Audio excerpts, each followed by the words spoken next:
Guys மணி 5 எல்லாம் தூங்கி முடிச்சு ப்ரஷ் பண்ணிட்டுருக்கேன். ப்ரஷ் பண்ணிட்டு இருக்கும்போது தான் ஒர்க் அவுட் பண்ணுறதே கேட்டேன் ஞாபகம் வந்துச்சு. ஒர்க் அவுட் பண்ணேன், புஷ்அப் எடுக்க ஆரம்பிச்சிட்டேன். புஷ்அப் ஒன்று 10 வேலை எடுக்க ஆரம்பிச்சாச்சு. அப்புறம் பார்த்தா டம்பிள்ஸ் ஒர்க் அவுட் பண்ண ஆரம்பிச்சாச்சு. பார்த்தீங்கன்னா உங்களுக்கே தெரியும், சும்மா தூக்கல வெயிட்டு தூக்கலை பார்த்து முடிச்சுட்டேன் ஒர்க் அவுட்டையும். ப்ளஸ் மணி 5:30 மணிக்கு 1/2 மணி நேரம் முடிஞ்சிச்சா. அதுக்கப்புறம் நம்ம வண்டி எடுத்துகிட்டு கிளம்ப ஆரம்பிச்சிட்டோம். கோயிலுக்கு போய்ட்டு ப்ரேயர் பண்ணிவிட்டு நம்ம வேலைக்கு வந்துவிட்டோம்.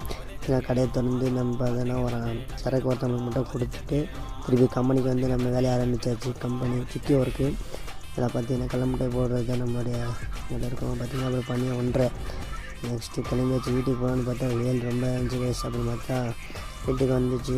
சீரியல் ஏதோ ஓடிச்சு, அதை பார்த்துட்டு பிறகு அப்படியே சாம்பார் நல்லா சூப்பராக இருந்துச்சு. சாப்பிட்டு சின்ன ஒரு வேலை இருந்துச்சு, வேலையை முடிச்சுட்டு ஈவினிங் அப்படியே கடைக்கு வந்தாச்சு. நெக்ஸ்ட் வீடியோவில் பார்க்கலாம்.